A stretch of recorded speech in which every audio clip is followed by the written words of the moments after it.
Hello and welcome everyone. Myself, Anirvan Datta from BV Investments.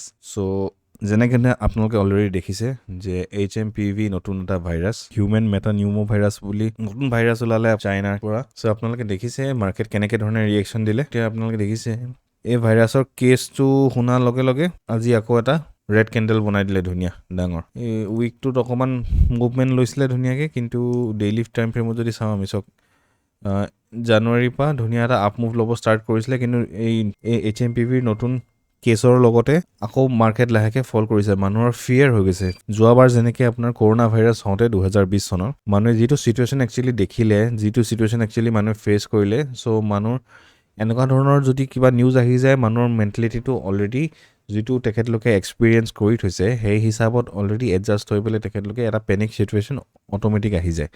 So' as per news, various news মই চাই আছোঁ। চ' আমি যিখিনি research কৰিছোঁ নিউজৰ ওপৰত, চ' এজ পাৰ নিউজ এক্সপাৰ্টছে কোৱা মতে এই ভাইৰাছটোৱে তেনেকৈ ইম্পেক্ট নকৰে মাৰ্কেটক, হ'লেও শ্বৰ্ট টাৰ্ম এটা ইম্পেক্ট আমি দেখিবলৈ পাইছোঁ। এনেকুৱা ধৰণৰ গ্ল'বেল নিউজৰ কাৰণে এটা ইম্পেক্ট পৰে, শ্বৰ্ট টাৰ্ম ইম্পেক্ট এটা পৰে, এইটো আমি সদায় দেখিব পাওঁৱেই। চ' মাৰ্কেট বৰ্তমান এতিয়া আপোনালোকে দেখিছে যোৱা অক্টোবৰ মাহৰ পৰা ধুনীয়া এটা ডাউন ট্ৰেণ্ডত গৈ থকা আমি দেখিছোঁ মাৰ্কেট, ঠিক আছে। চ' ইয়াত এতিয়া বৰ্তমান আমি কি কৰিম, বৰ্তমানলৈকে আমি কোনো একিউমুলেশ্যনৰ কথা নাভাবোঁ, কাৰণ এইখন মাৰ্কেটখন বৰ এটা ষ্টেবল মাৰ্কেট বুলি নক'ম মই এতিয়া।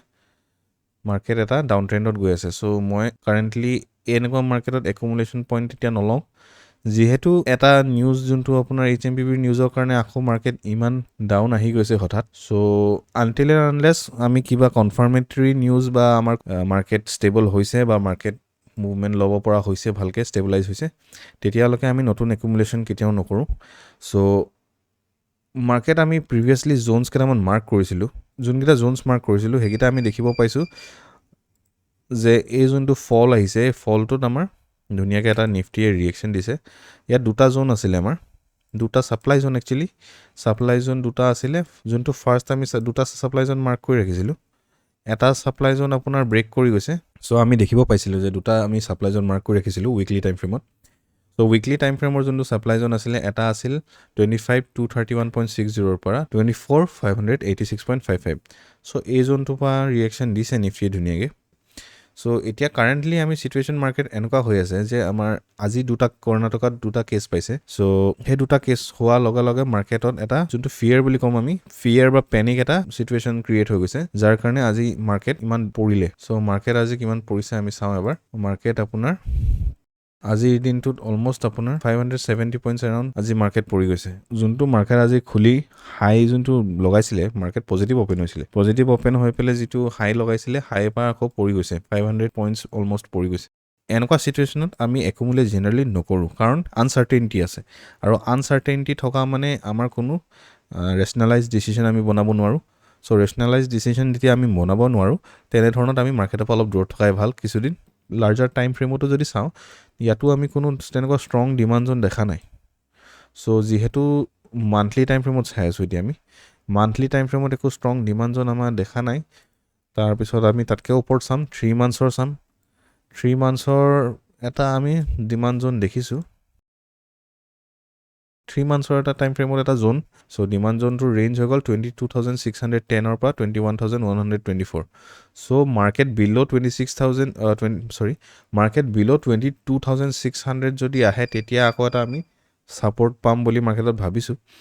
কিন্তু যদি কেছ যদি বহুত বেছি হৈ যায়, তেতিয়াহ'লে এই জ'নটো কিজানি কাম নকৰিব পাৰে। চ' আমি ফাৰ্ডাৰ লাৰ্জাৰ টাইম ফ্ৰেমত যাওঁ। 6 মান্থছত যদি যাওঁ, আমি 6 মান্থছত আমাৰ ওচৰত জ'ন 6 মান্থছতো তেনেকৈ ষ্ট্ৰং জ'ন নাই, ডিমাণ্ড জ'ন। আৰু যদি আমি ইয়েৰলি টাইম ফ্ৰেমত যাওঁ, ইয়েৰলি টাইম ফ্ৰেমত আমি এটা ক'ব পাৰোঁ, এইটো এটা জ'ন হয় বুলি আমি ক'ব পাৰোঁ। কিন্তু এইটো বহুত মাৰ্কেট ডাউন আহিব লাগিব তেতিয়া এই জ'নটোৰ পৰা ৰিয়েকশ্যন দিয়াৰ, কিন্তু সিমান ডাউন যদি আহে মাৰ্কেট এটা ভাল ক্ৰেছ হ'ব সেইটো। চ' এই জ'নটো আপোনালোকৰ আছে 18,846 পৰা 15,152 ৰেঞ্জত। বৰ্তমান মাৰ্কেট চলি আছে 23,600ত, আৰু যদি 18,800ত আহিবলৈ হয়, অলমষ্ট আপোনাৰ 5,000 পইণ্টছৰ মাৰ্কেট ক্ৰেছ হ'ব লাগিব। এতিয়া আমি চেনচেক্সত যদি চাওঁ, চেনচেক্সতো ছেইম আপোনাৰ এটা মান্থলি ইয়েৰলি জ'ন এটা আছে, ইয়াৰলি জোনটো ছেমে হয় ইয়াতো আপোনাৰ 63,660 পৰা 50,300 এটা জোন আছে অ'কে চ' আমি দেখিব পাইছোঁ যে মাৰ্কেট কাৰেণ্টলি 77,900 মানে 78,000ৰ এৰাউণ্ডত আপোনাৰ ট্ৰেড কৰি আছে চ' এই যোনটো আছে 66,660 আৰু 50,382ৰ যিটো জোন আছে ডিমাণ্ড জোন এই জোনটোলৈকে আহিব হ'লে অলমষ্ট মাৰ্কেট ফল কৰিব লাগিব আপোনাৰ 15,000 মান চ' 15,000 পইণ্টছ মাৰ্কেট পৰি যোৱা মানে আপোনাৰ not a safe bet okay so' তেনে ক্ষেত্ৰত আমি ইমান যদি ফল হৈ যায় তেতিয়াহ'লে এইটো এটা ভাল এটা মুভ ডাউন এটা মুভ দেখিম আমি চ' তেনে ক্ষেত্ৰত আমি একুমুলেশ্যনৰ পৰা সেইকাৰণে দূৰত থাকিম বুলি কৈ আছোঁ 6 মান্থছত আমাৰ তেনেকৈ জোনটো আপোনাৰ 64,693 পৰা 57,611লৈকে আছে চ' ইয়াতকৈ আমি কম টাইম ফ্ৰেমত যদি যাওঁ লোৱাৰ টাইম ফ্ৰেমত আমি 3 মান্থছৰ যদি চাওঁ 3 মান্থছৰ আমি এটা টাইম ইয়াত ডিমাণ্ড জোন আমি আকৌ মাৰ্ক কৰিব পাৰোঁ এই ডিমাণ্ড জোনটো আমি মাৰ্ক কৰি থ'ব পাৰোঁ এইটো আপোনালোকে চাব পাৰে 74,430ৰ পৰা 70,151 চ' ইয়াৰ পৰা যদি ৰিয়েকশ্যন দিয়ে তেতিয়াহ'লে মাৰ্কেট ধুনীয়াকৈ আকৌ ওপৰলৈ যাব বুলি আমি এক্সপেক্টেড ৰাখিব পাৰোঁ কিন্তু আকৌ কম নিউজৰ ওপৰত বেছড হৈ আছে টোটেলি মাৰ্কেট এতিয়া নিউজৰ ইম্পেক্ট কেনেকৈ ধৰণে পৰে আজি আপোনালোকে দেখিছে এটা কেছ কৰ্ণাটকাত ফাৰ্ষ্টলি পাইছিলে ছেকেণ্ডটো পোৱাৰ লগে লগে কেনেকৈ ধৰণে মাৰ্কেট ফল হৈছে ইয়াতকৈও যদি লোৱাৰ টাইম ফ্ৰেমত আমি যাওঁ তাত আমি চাম যে মান্থলি টাইম ফ্ৰেমত আপোনাৰ তেনেকৈ ধৰণে ষ্ট্ৰং ডিমাণ্ড জোন নাই আমাৰ যিকেইটা উইকলি জোনছ আমি মাৰ্ক কৰি ৰাখিছিলোঁ তাৰপৰা এটা ধুনীয়া ৰিয়েকশ্যন দিছে আপোনালোকে দেখিছে ইয়াতো ফাৰ্ষ্ট জোনটো কাম নাই কৰা ছেকেণ্ড জোনৰ পৰাই ৰিয়েকশ্যন দিছে ইয়াতো চ' আমি দুটা জোন আপোনালোকক দেখুৱাইছিলোঁ চ' ছেকেণ্ড জোনৰ পৰা অলমষ্ট ধুনীয়াকৈ এটা ৰিয়েকশ্যন দিছে আজিৰ ডেইলি কেণ্ডেলটো এবাৰ চাওঁ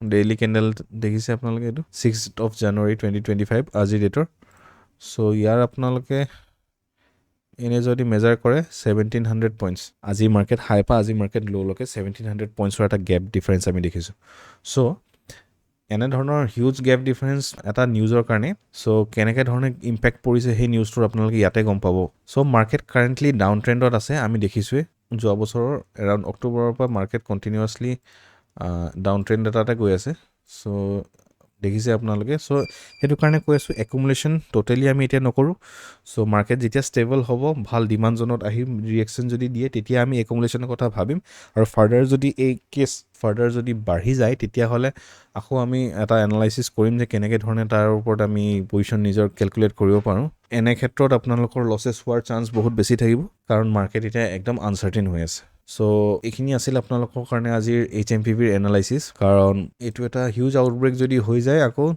বহুত এটা হেভি ইম্পেক্ট পৰিব মাৰ্কেটত চ' আমি তাৰ কাৰণে নিজকে ছেফ ৰাখি পেলাই কাম কৰিব লাগিব চ' আমি আননেচেচাৰী বা ৰেকলেছ ডিচিশ্যন লৈ পেলাই আমাৰ নিজৰ পৰ্টফলিঅ' বা আমাৰ কেপিটেল লছ নকৰোঁ যাতে চ' দেটছ অল ফৰ টুডে চ' এনেকুৱা ধৰণৰ এনালাইচিছ ভিডিঅ' আপোনালোকে আৰু চাব বিচাৰিলে ছাবস্ক্ৰাইব কৰি ল'ব চেনেলটো যাতে আপোনালোকে নতুন ভিডিঅ' আহিলে এলাৰ্ট পাই যায় প্লাছ আপোনালোকৰ যদি কিবা কুৱেৰিজ থাকে আপোনালোকে কমেণ্ট কৰিব পাৰে আমি সেই কুৱেৰিজখিনি ছল্ভ কৰিবলৈ ট্ৰাই কৰিম so' thank you for today and have a nice day